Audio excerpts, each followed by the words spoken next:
Boas, Já está, agora já está. agora já. Em primeiro lugar, deixe-me lhe agradecer a oportunidade de estar aqui à conversa nesta iniciativa. Andei a correr uma correria, estou meio despenteado. Está-me a conseguir ouvir?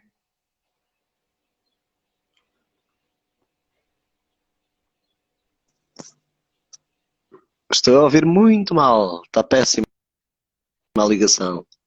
A net está um bocadinho a dificultar, mas já me está a Está, conseguir ouvir agora. sim, agora acho que está melhor. E ele pergunta, estava-lhe a agradecer por estar aqui connosco nesta iniciativa, um privilégio enorme. Não, nada, tenho um grande prazer nisso e de poder conversar um pouquinho convosco. E ele começar a perguntar, quando é que lhe apareceu a rádio na sua vida? Isso foi muito cedo porque eu estudei num liceu que se chama ainda hoje Liceu Camões, em Lisboa, e havia um núcleo na Associação de Estudantes que tinha uma rádio interna, digamos assim, Claro. para passar umas músicas, para entreter os estudantes no intervalo e etc. E foi-se ganhando o gosto por isso. E foi um bocadinho por aí. Mas eu sempre tive esse bicho da rádio e então do desporto. Eu escutava tardes desportivas, então eu acho que como qualquer jovem que gosta de desporto e que estuda e que quer seguir a área, não é? Sempre tive esse gosto, fingia que estava a fazer relatos, havia tardes inteiras de relatos de futebol, com os boletins do Total Bola à frente, porque também gostava de fazer as minhas apostas e tal, mas desde muito novo, sei lá, 14, 15 anos, para aí. E foi nesse momento que lhe apareceu a Antena 1?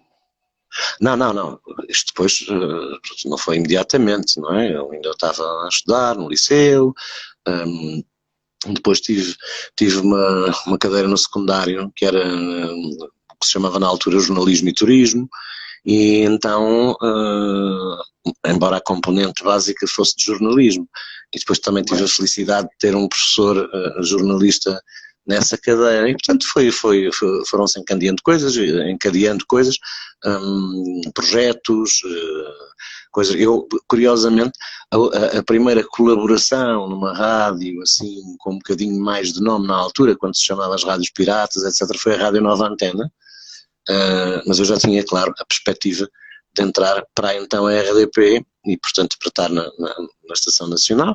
E as coisas depois evoluíram, eu entrei na RDP com 21 anos, não é?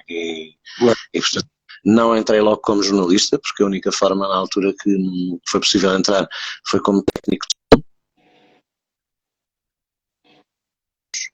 a trabalhar, o que foi muitíssimo bom, porque deu uma estaleca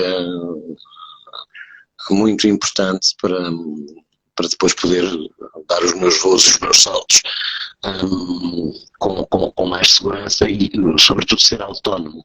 Ou seja, poder fazer tudo, digamos assim, não é? Claro. Ser eu a fazer a montagem das peças, ser eu a decidir tudo, basicamente, não é? E, portanto, essa experiência foi muito boa.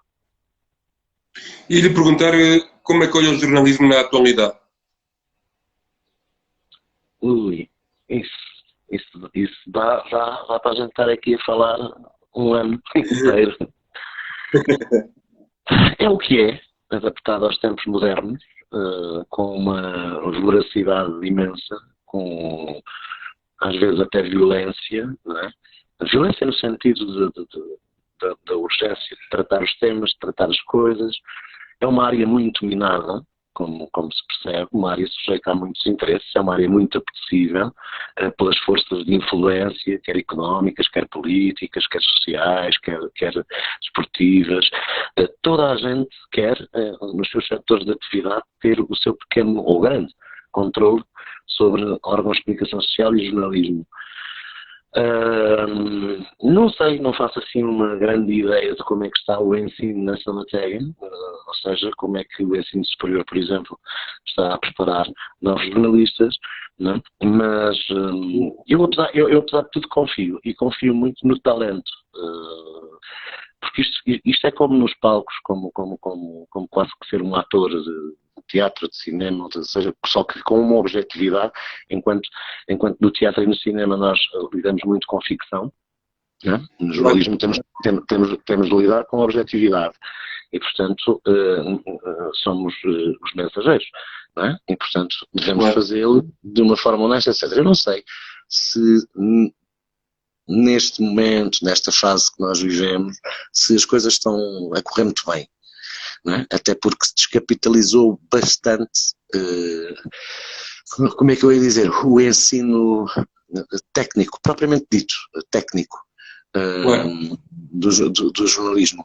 E isto eu sempre levei muito a sério, por exemplo, o escrever bem, o falar bem, ter aquilo que se chama dicção,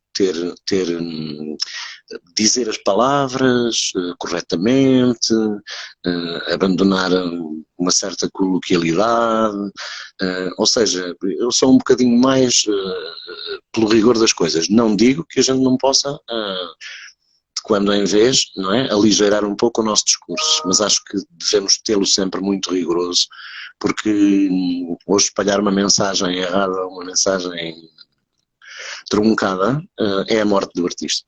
É para quem ouve, no caso da rádio, é para quem vê no caso da televisão, é para quem lê no caso dos jornais. Devemos ter sempre um princípio de rigor e, sobretudo, de responsabilidade. E a responsabilidade advém daquilo que nós vamos contar às outras pessoas. E temos que ser verdadeiros, e temos que ser justos, e temos que ser honestos. E depois no jornalismo, como se sabe, nós temos várias vertentes. Há a vertente do jornalista propriamente dito, que não é comentador, há a vertente do jornalista que é comentador, temos uma série de ramos de atividade dentro do próprio jornalismo.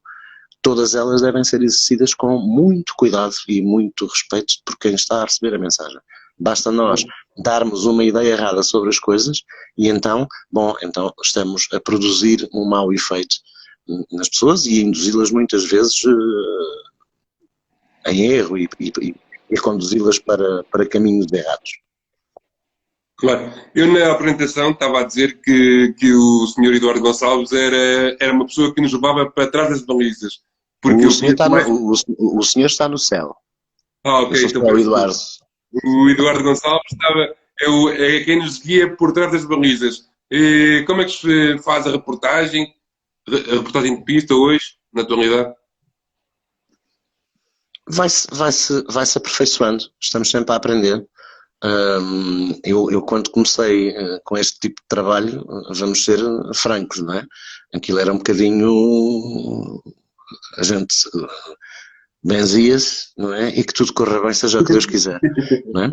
É claro, sim, pois, quando se é muito novo e quando se entra terrinho na profissão e depois ainda por cima a trabalhar com figuras muito importantes, históricas e pessoas com muita estrada já andada, pessoas, vou simplificar a linguagem, mas por que não dizer, pessoas já com muita fama no mundo da comunicação e etc, pessoas que são ouvidas ou eram ouvidas por milhões de outras pessoas, não é?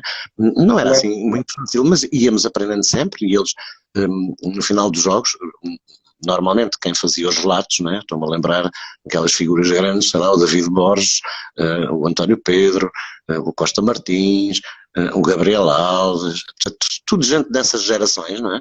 Era tudo gente, cuidado, aquilo não havia ali, nós tínhamos até inclusivamente que ter um tratamento de muito respeito para com eles. A narração, não é? Exatamente, e claro que no final dos jogos às vezes as coisas, há dias que correm perfeitos, não é? E a pessoa até vai para casa e diz, epá, estive tão bem, epá, como é que eu encaixei ali aquela boca, como é que eu tive aquele golpe de asa, como é que eu fui lá buscar o João Félix a abraçar o irmão, e epá, isso foi mesmo bestial, não é? Mas é sempre uma aprendizagem permanente. E depois já há aqui um pormenor que também é importante. Veja-se uma coisa. E falo da Antena 1, como falo da TSF, da Renascença, estou a falar das estações nacionais, julgo que as outras também, como digo, não é com menos importância, mas as estações de uma dimensão um pouco menor, porque têm menos trabalhadores, porque têm menos pessoas, porque lutam com muitíssimas mais dificuldades, não é? Chega a uma altura. Vejamos uma coisa. Nós, por exemplo, vamos imaginar, lembrei-me agora, por acaso vem aí o Famalicão Futebol Clube do Porto e vem o Benfica Tondela, etc. Nós temos a política e os outros colegas das outras estações nacionais também seguem essa política. Isso envolve um repórter, não é? Só temos 2 repórteres, um em cada baliza, quando temos, por exemplo, o Futebol Clube do Benfica, um Benfica Sporting, um Sporting Porto, não é? Aí temos 2, um de cada lado, porque são jogos diferentes, são jogos com um peso enorme, esmagador, e portanto convém que o produto, não é, seja ainda mais cuidado, não é? Quando temos, por exemplo, como eu disse, o Benfica Tondela ou o Famalicão Futebol Clube do Porto, vai um, não é? Normalmente o repórter coloca-se atrás da baliza da equipa teoricamente menos apetrechada, ou que terá menos possibilidade de causar moça, como digo, de ganhar o jogo, inclusivamente, etc. Às vezes há surpresas. E o que é que isto leva? Por exemplo, no Estádio da Luz ou no Estádio do Dragão, nós temos uma distância de uma baliza para a outra para aí de 100 metros. Não é? Exato. Se uma pessoa está a fazer, está posicionada, não é? E se está sozinha, não é? Vai ter que ver a 100 metros de distância o que se passa lá ao fundo, não é? Quando o Famalicão ou Tondela atacarem. E isso é complicado, porque não se vê assim muito bem. Não é? Preciso ter os bonitos. É preciso ter e arranjar recursos para que quando a nossa visão nos atraiçoa ou nos trai por qualquer motivo, porque, sabes, agora vou falar um bocadinho de português fácil, né? Que está tudo na molhada a 100 metros de distância, não é? Marcam um canto, não é? Saltam 8 jogadores numa bola, não é? Um tomba para um, outro tomba para outro, toda a gente grita que é penalti. Como é que a gente vai ver, como é que a gente vai conseguir explicar aquilo, como é que a gente vai tira-se um pouco também às vezes por intuição, e normalmente eu, graças a Deus, tenho tido a felicidade de errar pouco, mas também já errei, já tive ideias diferentes dos lances, por isso é que agora, com a preciosa ajuda das transmissões televisivas, nós também nos defendemos um pouco e dizemos, atenção, a mim parece-me que aquilo aconteceu assim, não é? Mas eu não tenho a certeza, a ideia que foi. É? E ele falar, e estava-me a falar disso, e estava-me a lembrar, se nem a vida do árbitro, que a vida do árbitro às vezes consegue analisar bem, quanto mais em vocês, não? Aliás, e vocês vejam bem o tempo que o vídeo-árbitro demora muitas vezes a analisar os lances. Passam 4 minutos, passam 5 minutos, passam 6 minutos e eles continuam a ver a televisão e eles próprios não conseguem tirar uma conclusão.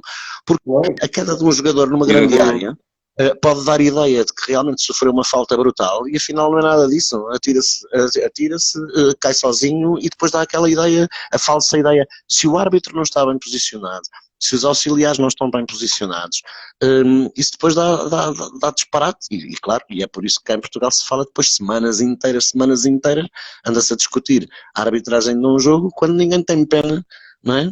Dos pobres que andam ali com o apito na boca e com a bandeirinha na mão, não é? E que se vêem gregos, tal como os outros, para às vezes analisar. Eles com certeza que também estão ali para fazer o melhor, não é? Mas às vezes acontece, não é?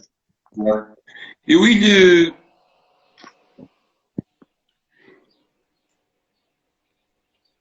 Sim? E ele puxar um bocadinho a fita atrás, estava-me a falar daquela altura da reportagem, mas naquela altura da reportagem e podias ter o maior contacto com os jogadores e que se pode ter hoje, não é? Porque os jogadores ao sair do campo e falavam com os repórteres. O que não sim. Sim, a organização do futebol matou muito esse trabalho.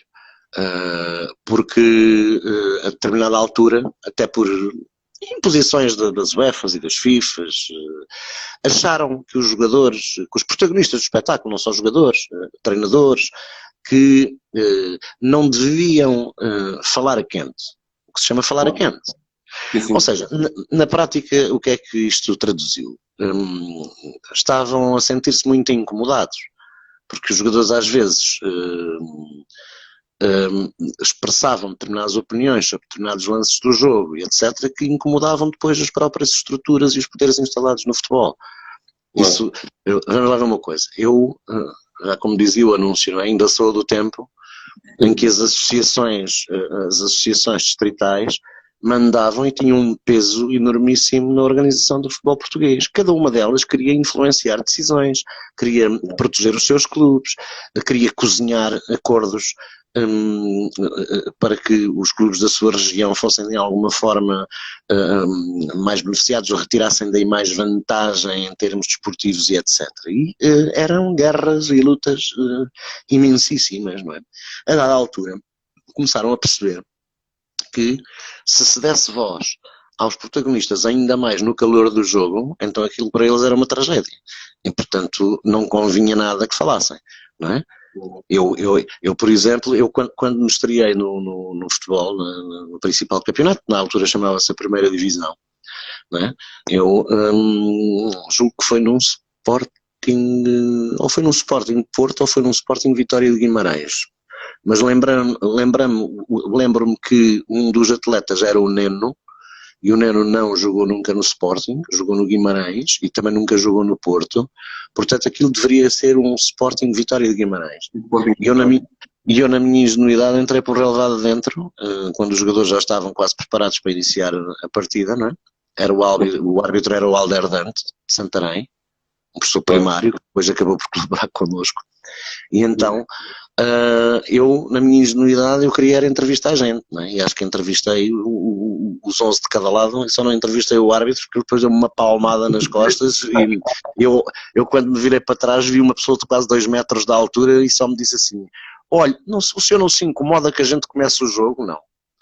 E entretanto estava tudo na linha lateral, porque ninguém ousava entrar no relevado, mas eu achava que aquilo era tudo assim à vontadinha, não é? E então fui fazer, não é?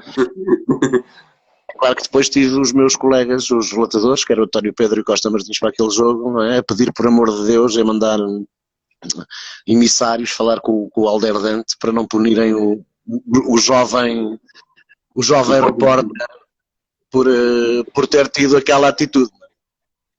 Claro.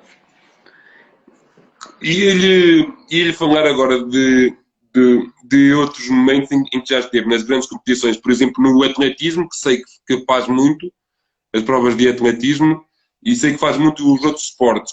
Como é que é viver essas grandes competições? O atletismo, para mim, primeiramente, a modalidade em que ocupei mais tempo nem foi sequer no atletismo, foi no ciclismo. Nós tivemos um colega na RDP, na Antena 1, que era vice-presidente da Federação Portuguesa de Ciclismo, e houve um belo dia em que ele veio ter comigo. Eles precisavam de o chamado speaker, né, que é o rapaz que faz a animação das partidas, das chegadas, que faz as publicidades e etc. E na altura ele precisava, porque o mestre Guita Júnior, que era um chefão lá do Correio da Manhã, precisava de um speaker para o Grande Prémio Correio da Manhã, que foi uma competição que durou 10 anos, não é? Claro. E eu disse que, porque eu era novito, não é? E então eu queria fazer coisas, e fiquei um bocadinho assustado com o convite, e não sabia muito bem como é que ia tratar daquilo, e como é que me ia documentar para conhecer os corredores e essa coisa toda, não é? Passei para aí um mês a sair da rádio e a ir para a Federação Portuguesa de Ciclismo ver as fichas dos corredores, dos ciclistas, saber quem era quem, tentar obter fotos para os conhecer, porque não os conhecia de todo, não é? Gostava muito de ver ciclismo na televisão, mas eu não tinha um conhecimento do pelotão nacional e muito menos internacional assim tão vasto, não é? Portanto tive que estudar, não é? E passei lá muitas horas ao fim da tarde e já a princípio da noite a escrever e a tirar dados e a tirar notas e essas coisas todas. Portanto foi no ciclismo que propriamente me me iniciei nas modalidades. Sucede que, e fiz isso, portanto, depois durante largos anos, e fiz várias voltas a Portugal e outros grandes prémios até depois para a rádio, não só na vertente do speaker para o Correio da Manhã, mas mesmo para a rádio, porque antigamente havia o Grande Prémio de Lisboa, havia o Grande Prémio de Torres Vedras, havia o Grande Prémio de tudo e mais alguma coisa, não é? É um Havia grande prémio por todos os lados do país. Exatamente, portanto, o ciclismo na altura tinha uma pujança enorme por todo o país. Fiz a única edição do Grande Prémio dos Descobrimentos, que era para sub-21, não é? Foram 3 semanas de norte a sul do país, numa carrinha de caixa fechada, também a fazer o trabalho do speaker e da publicidade e etc. Não é? Portanto, quer dizer, ganhei nesses 10 anos um conhecimento profundíssimo do país, conheço norte a sul, já estive, sei lá, em todo lado e mais algum. O atletismo, como é que surge? Ao fim desse tempo todo, quem fazia o atletismo na RDP era o Justiniano Vargas. E sucede que ele chega a um determinado ponto e diz, eu vou reformar-me porque eu já tenho anos de casa suficiente, e vou embora, pronto, vou para a minha reforma e tal e coisa. E o Costa Martins, que era o chefe da altura, ficou descalço, não é? Porque não tinha ninguém, e ainda por cima acho que tinha um campeonato do mundo, foi onde eu me estreiei, um campeonato do mundo de atletismo na Grécia, em 97. E fui ter comigo e disse, você é que tem aqui um jeito do caraças, para esta coisa. E eu disse assim, eu tenho jeito para tudo, já percebi, quer dizer, quando o circo pega fogo, aqui estou eu, não é? Também, olha, morrer no incêndio, ninguém nota a falta, está bem, pronto, então olha, vamos lá tratar disso e tal. Pois é, foi tão bom ou tão mau que, estás a ver, desde 97 até hoje, não é? E não se fez este ano porque temos a pandemia e tudo se fechou e etc, porque senão estaríamos outra vez aí na luta e tal, não é? E o atletismo é de facto uma paixão. Eu sou amigo de muitos atletas, já relatei muita medalha em ranha, já os consolei quando eles ficam tristes porque ficam. E sábado eu vou ter uma atleta aqui de atletismo, por acaso. Quem é, Sara? Não, a Inês Henriques. Inês! Minha querida Inês. Eu vou ter aqui sábado às 8 da noite aqui neste programa. Minha querida Inês, que é uma atleta de facto absolutamente extraordinária. Eu tenho muito carinho pelos atletas, pela malta do atletismo, porque... Eu vou convidá-la a ver também.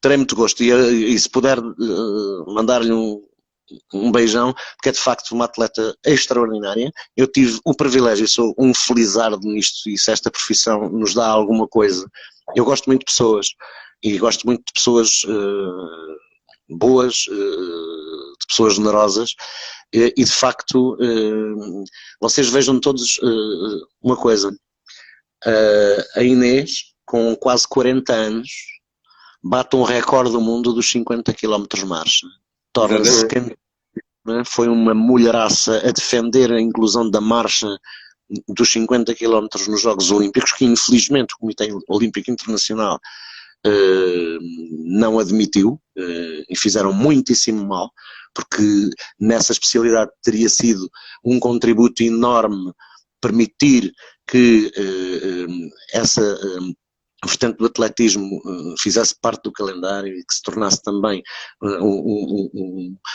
parte do olimpismo, não é? Mas enfim, a decisão não foi essa, há de ser mais tarde, outras e outros virão, que irão com certeza impor isso, mas de facto a Inês é fabulosa, como também o Évora, como muitos. Eu adorava ter aqui o nosso Évora, mas não está fácil.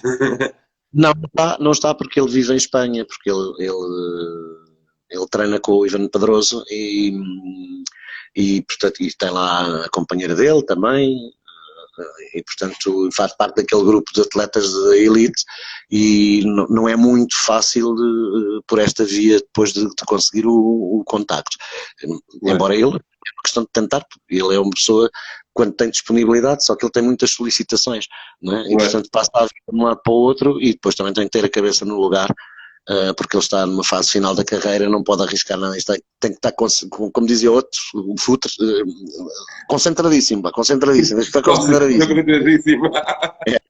Não, mas ia perguntar como é que é fazer os Jogos Olímpicos. Como é que é estar nos Jogos Olímpicos?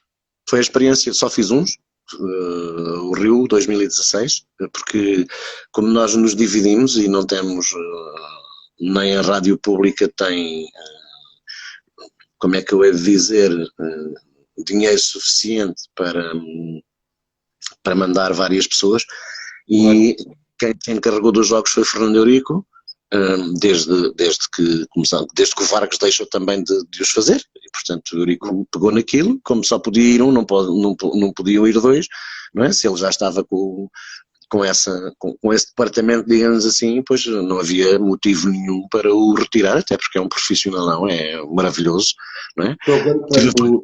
Tive a felicidade de estar com ele em 2016 no Rio, trabalhámos os dois, vivemos para aí 15 dias juntos ou 20 num apartamento, é um trabalho duríssimo, é de uma violência que as pessoas não imaginam. As pessoas acham que a gente chega lá e que olha, agora vou falar aqui um bocadinho de ténis de mesa, depois vou-lhe falar um bocadinho de vela, pois, mas não imaginam, para se falar dessas coisas todas como nós falamos, nós levantávamos tipo 6h30, 7 da manhã, às vezes deitávamos às 4, dormíamos 2 horas se fosse preciso, e depois tínhamos que andar, se fosse preciso, 100 km entre um ponto e outro para ir cobrir uma competição, não é? E depois vir a correr para ajudar o outro, porque o outro entretanto também precisava de ajuda, porque estava ali um bocado apertado e precisava ali de uma colaboração, e portanto, foi a loucura total, mas sob o ponto de vista do trabalho, é das coisas mais maravilhosas que um profissional, pelo menos da minha área, não é?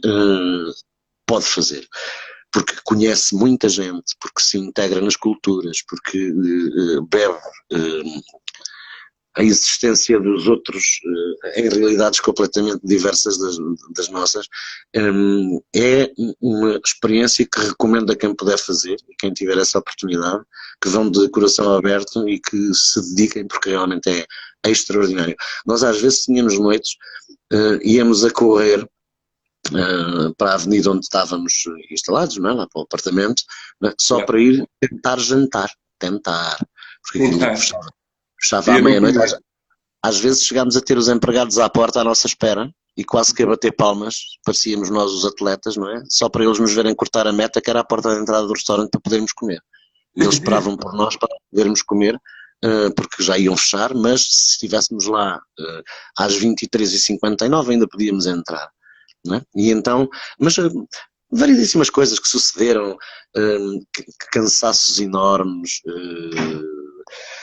se calhar às tantas também já a deprimir um bocadinho, porque é muito duro estar a trabalhar às vezes 20 horas e 22, e é o que for preciso, porque a gente entra naquele regime da loucura e a gente já não quer saber de mais nada, a gente não sente fome, a gente não sente sede, a gente às vezes dizia assim, mas o que é que eu comi hoje? Não me lembro. E o outro dizia, pois não te lembras porque não comeste nada. Exatamente. Não é? As pessoas às vezes não têm noção de que é preciso muitas horas a preparar em off, né? E a magia, por exemplo, cerimónias de abertura, cerimónias de encerramento, aquilo é tudo grandioso. São lasers, são adereços, são figurantes pelo ar, é todo um espetáculo, não é? E produzido por grandes empresas mundiais. As pessoas não têm muito a noção do que é a grandiosidade daquilo, não é? E realmente é fabuloso, é fabuloso. Só essa palavra, fabuloso. Claro. E as competições em si também, porque depois temos a vertente competitiva, estávamos aqui a esquecer o trabalho dos atletas nessas grandes competições, não é? Há gente, repare-se uma coisa, um ciclo olímpico tem 4 anos, os jogos são de 4 em 4 anos, e portanto um atleta tem os seus ciclos olímpicos de 4 em 4 anos. Não é? Por exemplo, no atletismo tem mundiais, tem europeus, pronto, os Estados Unidos têm aquelas provas universitárias para apurar campeões que é onde depois mandar às grandes competições internacionais. Isso é tudo um mundo, não é? Que às vezes se perde um pouco a noção do trabalho que isto exige. Claro. Não é? E portanto isto depois também tem que ser tratado não é? Com cuidado e a dignidade que merece, porque está ali muito dinheiro investido, está ali muitas horas de trabalho, muitos sacrifícios, atletas que se lesionam, que tentam recuperações relâmpago para poderem estar nas competições porque não as querem perder, porque depois acabam carreiras precocemente porque insistiram em competir, não estavam em condições e rasgam um músculo de forma, enfim, mais complicada e nunca mais vão continuar a ser a mesma coisa. Há bocado estávamos a falar de Nelson Évora. O Nelson Évora partiu 2 vezes a perna. Ué. As pessoas que não viram as imagens, eu lembro-me daquela e não quis ver a segunda, mas da primeira fratura, quando ele faz a chamada, houve-se um estalar, parecia uma madeira a partir. E uma pessoa está a ver aquilo e percebe, não é, que o homem ficou sem perna, não é? Basicamente, porque aquilo fez não é? Exato. E depois há que colocar parafusos, placas, e depois há que recuperar e há que ser campeão do mundo e campeão olímpico e há isso tudo, não é? E as pessoas E às vezes as pessoas não têm grande cultura desportiva e exigem demais sem conhecerem o percurso dos atletas, acho eu, aqui em Portugal também. É o percurso, o esforço e as carreiras, mas isto hoje, eu antigamente ainda desculpava um bocadinho essa situação, agora já não desculpo tanto, porque hoje uma pessoa tem um portátil, ela tem um telemóvel, vai ao Google e pesquisa, não é? E vai saber. Há tantas valências, há Wikipédias, tudo e mais alguma coisa, basta escrever o tema e o nome, não é? Quem é este? Quem é este indivíduo, quem é esta senhora, o que é que ela faz, o que é que ela fez, o que é que ela vale, não é? É só ir procurar, não é? E tentar aprender um bocadinho com isto, não é depois. Quando os atletas, uma coisa que sempre me revoltou no atletismo, e sempre, se calhar por isso eles também gostam de mim como gostam, não é? Eu jamais deitei um atleta abaixo porque acho que não tenho esse direito. As pessoas têm alguma ideia do que é fazer 42 km numa maratona? As pessoas têm alguma ideia do que é fazer... Por exemplo, o ano passado estivemos no Campeonato do Mundo do Qatar. As pessoas fazem alguma ideia do que é marchar 50 km com 52 graus de sensação térmica à noite? Têm noção do que é isso? Têm noção do que é isso? Não têm noção nenhuma. Só olham para as medalhas e só olham se ganhou a prata, se ganhou o ouro, se ganhou o bronze. Não, ganhou uma luta de vida porque aquilo é absolutamente terrífico. Aquilo é terrível. Não é? Nós saíamos lá dos centros de comunicação, não é? Estávamos fresquinhos lá dentro, quando tínhamos que ir para a estrada para ver em que posição eles iam, para reportar, para fazer, enfim, o trabalho, não é? Cada vez que a gente abria a porta do contentor, levávamos com um bafo de calor, parecíamos frangos assados. Pois, não é? E estavam lá dentro, não é? Exatamente. E, portanto, quer dizer, não se valora tanto os atletas, não se sabe os sacrifícios que fazem, não se sabe a condição que têm, as dificuldades que têm para competir, para treinar. Há gente, isto nem todos ganham fortunas no atletismo. Nem todos ganham. Poucos ganham. Poucos ganham, e então, se poucos ganham, como é que eles depois pagam as contas, como é que eles têm que trabalhar, e depois ao fim do dia, quando lhes apetecer ir para casa esticar as pernas, não é? Vão para uma pista e estão lá, se for preciso, até às 10 e 11 da noite a malhar, não é? A Inês Henriques, por exemplo, sei que ela é enfermeira também. É, Inês é enfermeira. Sim, eu sei disso, já estive a fazer o trabalho de casa. Embora ela, vamos ver, depois... Vamos lá ver, há atletas que têm outras atividades, não é?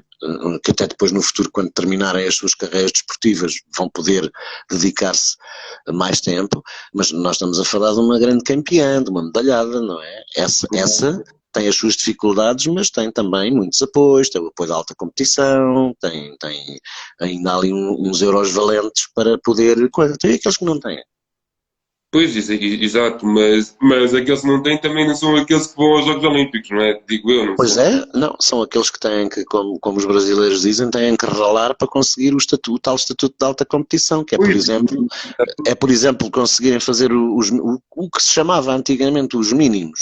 Isto corretamente tem que se dizer marca de qualificação, não é? Claro. Que é, por exemplo, um ou uma, não é? Faz uma marca de qualificação que dá puramente nos 100 metros, não é? E depois... Claro. quando lá estiver, não é? No europeu ou no mundial, ou seja onde for, não é? É dar o máximo e tentar, porque aquilo funciona por patamares e por níveis de obtenção de marcas e de lugares, não é?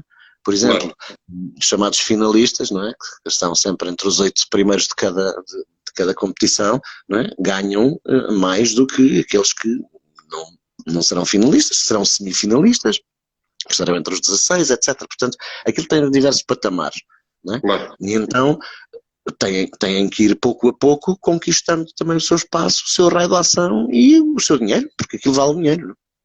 Claro. E ele perguntar agora, outra vez, voltando ao futebol, como é, ao futebol ou até ao desporto propriamente, como é que olha a sociedade portuguesa em relação ao desporto?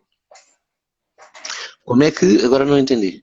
Como é que olha a sociedade portuguesa em relação ao desporto? E ao futebol e ao desporto? Mas em que vertente? A cultura desportiva do nosso povo, a cultura que nós temos não temos. Lamento muito desiludir, não temos. Não temos cultura desportiva nenhuma. Nós temos a cultura do clube, a cultura da seleção, desportiva propriamente dita não temos. Porque se nós tivéssemos cultura desportiva, e socorro-me mais uma vez do exemplo do atletismo, se nós em Portugal tivéssemos cultura desportiva, com todos os campeões que este país já produziu, Rosa Mota, Carlos Lopes, Nelson Évora, Manuela Machado, Aurora Cunha, sei lá, posso estar aqui horas, Rui Silva, se nós tivéssemos cultura desportiva, quando se realizam os campeonatos nacionais, seja campeonatos nacionais de ar livre, seja campeonatos nacionais de pista coberta, nós teríamos um pavilhão, como por exemplo agora, na altura era o pavilhão Atlântico, agora é a Altice Arena, e falo da pista coberta, nós teríamos uma Altice Arena cheia de gente a ver os atletas. E nós não temos ninguém. Nós temos campeonatos nacionais que se organizam por cá e as bancadas estão cheias de familiares dos atletas. Primos, primas, tias, filhos quando os têm, e são meia dúzia de gatos pingados que vão para ali ver e apoiar os atletas. O povo que devia estar ali, o tal povo que exige as medalhas, que exige os recordes do mundo, que exige tudo e mais alguma coisa, está a comer gelados na praia ou está fechado em casa a ver séries da Netflix ou etc. E portanto estão-se bem borrifos de ir ali para o estádio 1º de Maio ou para o estádio Nacional, ou seja, para onde for, não é? Para sustentar, apoiar os seus atletas. Porque por essa Europa fora e por esse mundo fora, quando um país organiza uns campeonatos do mundo, é raríssimo que durante quase todos os dias de competição aquilo não esteja cheio. E então, cultura desportiva, não. No futebol, a gente não quer saber se o Porto jogou melhor que o Benfica ou o Benfica jogou melhor que o Porto e merece ganhar o jogo. Não, se a gente é do Porto, a gente a qualquer preço quer que o Porto ganhe. Se a gente é do Benfica, a qualquer preço quer que o Benfica ganhe. Se é do Sporting, a qualquer preço quer que ganhe. E nos outros também é tudo igual. E isso não é cultura desportiva. A cultura desportiva é uma coisa, sentar-se numa bancada, observar o que decorre no recinto de jogo. Evidentemente há sempre polémicas com arbitragens, com isto, com aquilo, mas pelo menos haver um esforço, que se note que há um esforço, não é? De ver o jogo pelo jogo e tirar prazer do jogo. Assim não, é uma guerra permanente e por isso é que muitas vezes nós, que temos tantos talentos, não conseguimos atingir determinados patamares, porque andamos sempre a discutir coisas sem importância nenhuma e de uma forma absolutamente egoísta, não é? Exato. E ele falar quais são as dinâmicas e a criatividade que se deve ter na reportagem.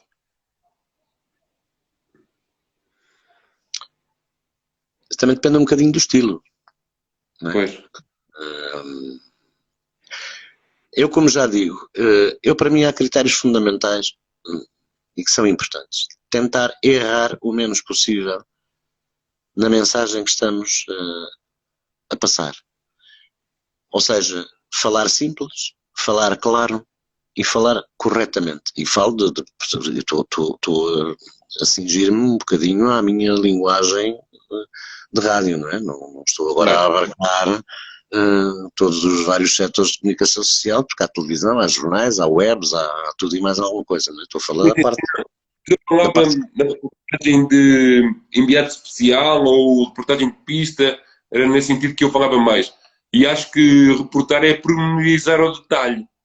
Sim, é dar a quem não está a ver aquilo que não está a ver. Claro. Porque vamos imaginar, por exemplo, às vezes sucedem coisas, e sucede muitas vezes, não é?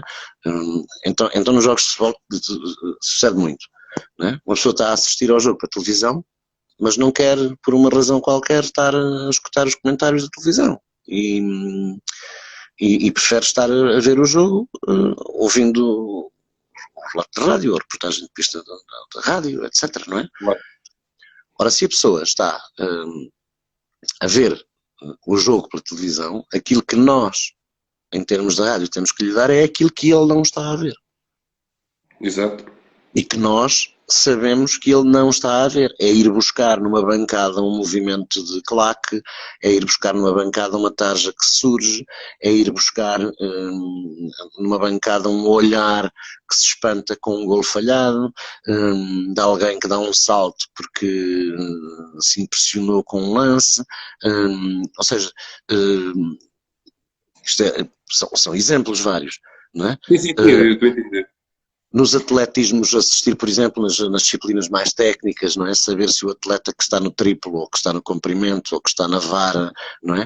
Se teve, digamos, bons procedimentos técnicos, portanto, na abordagem do seu ensaio, se no triplo ou no comprimento se fez uma chamada boa, perto da tábua, longe da plasticina, se perdeu muitos centímetros receando queimar ali um ensaio, não é?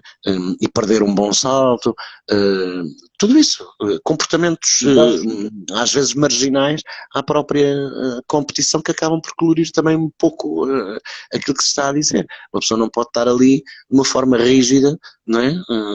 Quase que amarrada ali não é? Aquilo não é só estar assim, não, é ir olhando para o outro, captando pormenores, olha, está uma chuvada desgraçada, de repente isto desatou tudo aqui a chover, nem sei como é que os gajos vão correr os 5.000 metros, não sei como é que ou seja, temos que ter essa capacidade. Às vezes temos, outras vezes não temos, porque isto uma pessoa também não se levanta sempre com a mesma disposição todos os dias, não é? Há dias mais felizes, há dias menos felizes, não é? Eu, por exemplo, aquele episódio do João Félix a abraçar o irmão, não é? No Estádio da Luz, eu tive aquela luz de ir lá e pôr o microfone à frente e de estar com eles a abraçarem-se, etc. São os tais rasgos que uma pessoa tem, não é? De vez em quando lá, como eu digo, de vez em quando lá calha, não é? E então, pronto, mas acontece comigo essa, como acontece com os meus companheiros, outras, e há aí gente que faz extraordinários trabalhos. Eu gostava de ter um talento que não...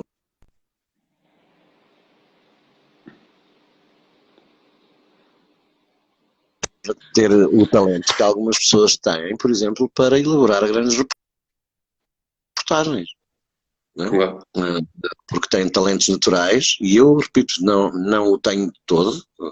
Evidentemente que posso fazer, com certeza que sim.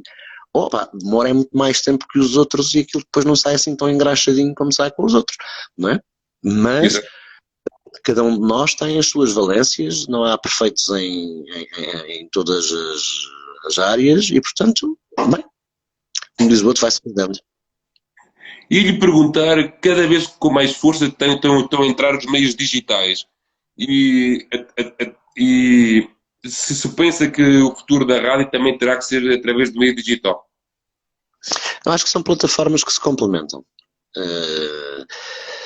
Acho que devemos aproveitar tudo o que é tecnológico, todas as ferramentas que nos possam auxiliar, que nos possam levar mais longe, que nos possam facilitar a tarefa de tal passagem de mensagem, etc. Acho que devemos aproveitá-las. Não se deve, na minha perspectiva, criar um tipo de comunicação refém, seja de que meio for. Claro. Isso não o devemos fazer, porque isso cria um grau de dependência de tal ordem que depois pode inclusivamente até agravar as dificuldades económicas com que os meios de comunicação se debatem, e a gente sabe como é que isto está nesta altura, porque muita empresa de comunicação, e inclusivamente com nome, não é? Passa por dificuldades enormíssimas. Nós não tudo. Eu acho que não há um que esteja, que eu saiba, não é? A menos que se tenha operado aqui um milagre, não é? Acho que não há um que esteja direito, não é? Uns dão mais prejuízo, outros dão menos, mas ninguém está de saúde, não é? E então, se nós, pronto, e agora vamos aproveitar o digital e tal, porque isto até sai mais barato, é a cultura do mais barato, e isto não pode ser, não podemos continuar na cultura do mais barato. Claro. Nós temos que continuar na cultura da cultura, não é? Aproveitar sim as ferramentas, seguir o digital é muito bom, é muito engraçado, mas também é importante apalpar as folhas de um livro, folhear um livro, agarrar, se calhar um microfone às vezes mais antigo e não tão moderno, não tão XPTO, não é? Porque depois o XPTO falha e o outro não falhava, não é? Então devemos ter sempre muitas cautelas na introdução de novas plataformas e de tudo isso. Sim, senhor, é muito bom. Há umas plataformas que servem determinada franja social, há outras plataformas que servem outra, mas não devemos tornar-nos reféns da modernidade, digamos assim. Porque às vezes muita modernidade dá disparate. Claro. E lhe perguntar agora, qual a entrevista mais marcante que já fez? Isso assim, a pé juntos, é difícil. Já fiz tantas mais marcantes.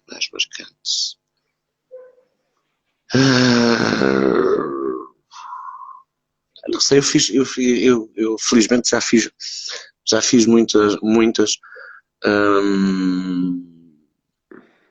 Não tenho nenhuma que me ocorra particularmente, mas evidentemente tive muito gosto em fazer. Talvez recordo-me de uma que fiz a um ex-presidente do Sporting, porque eu, enfim, tinha uma vaga ideia da personalidade da pessoa, mas não tinha, vamos lá ver, nunca tinha falado com ele, era uma pessoa que me impunha um respeito enorme, e eu até fui ali um bocadinho e tal, oxalá eu me saia bem disto, porque o homem é um tubarão nestas coisas, e se isto não corre bem é chato, não é? Quanto maior é a figura que uma pessoa vai entrevistar, maior é o risco também de a gente se dar mal, não é? Mas pronto, tenho dois. Vou ser muito franco nisto.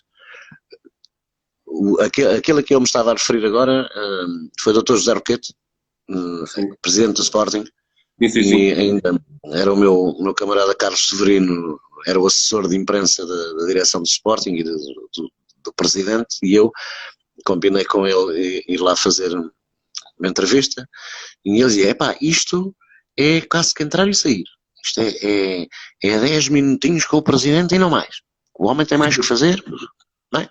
Senhor, vamos lá então. Claro que não foram 10 minutos, foi bastante mais do que isso. Lembro-me, devo ter lá estado com ele para uma meia hora no gabinete.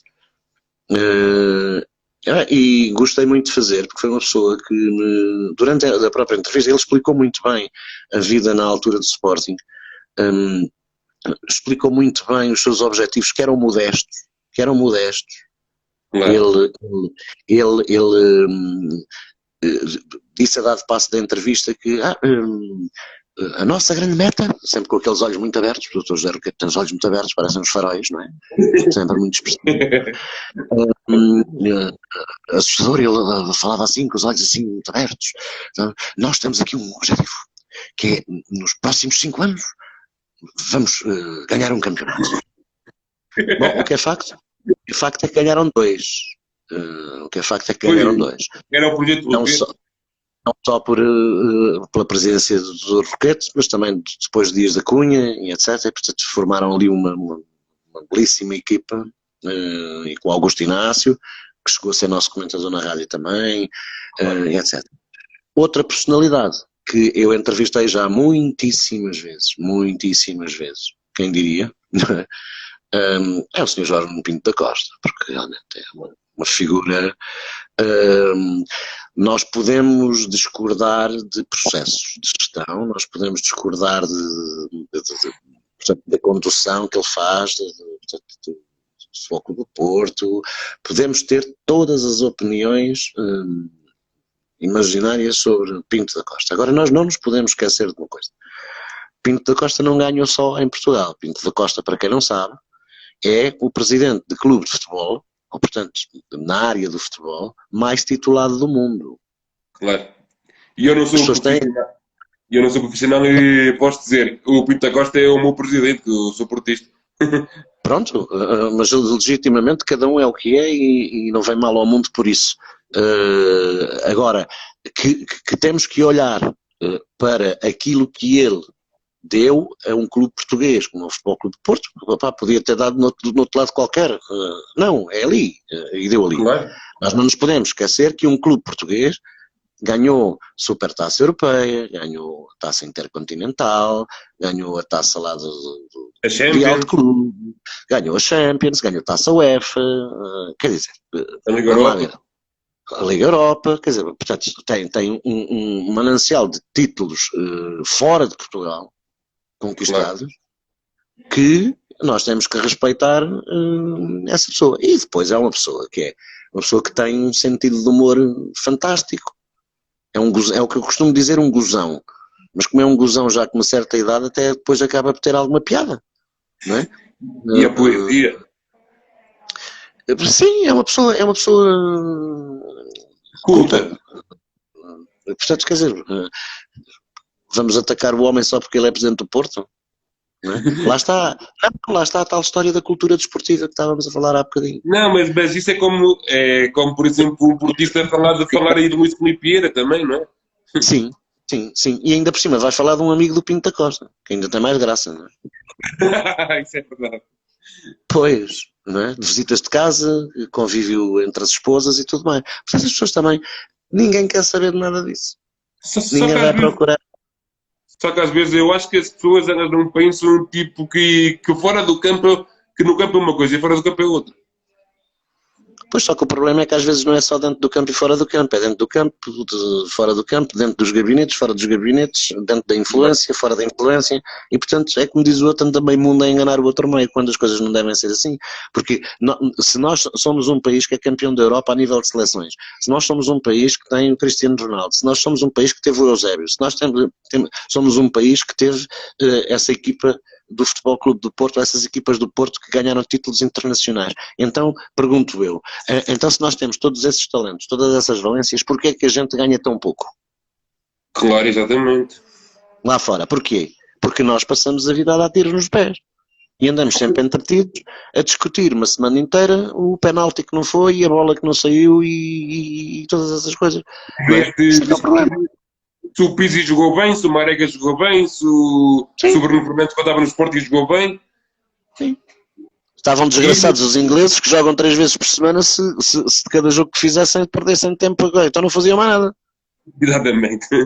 Não, mas também agora também temos uma coisa boa e com isto do Covid, é que os jogos vão serem mais dias e pode ser que se calem mais vezes. Pois, é um outro problema. E lhe perguntar qual a entrevista que sonha fazer? Eu sonho fazer. E se tiver alguém que gosta e idolatra, que gostasse de fazer? E pode ser fora do futebol também. Uma entrevista que eu gostava de fazer.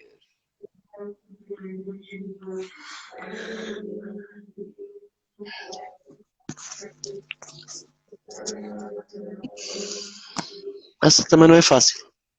Essa também não é nada fácil. Mas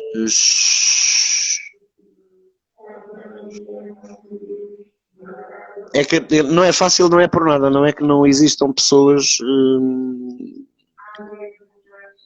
que estimulem a fazer a entrevista, não é isso, é que existem várias e depois é capaz de ser um pouco às vezes injusto estar a destacar este ou aquele por alguma circunstância, mas eu falei com ele várias vezes.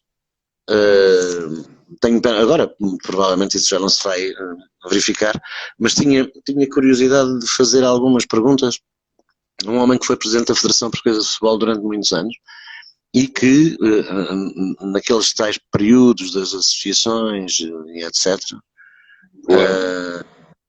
Deve ter muita história para contar, em que se chama Gilberto Madeira, foi presidente da Federação Portuguesa de Futebol, da Associação de Futebol de Aveiro.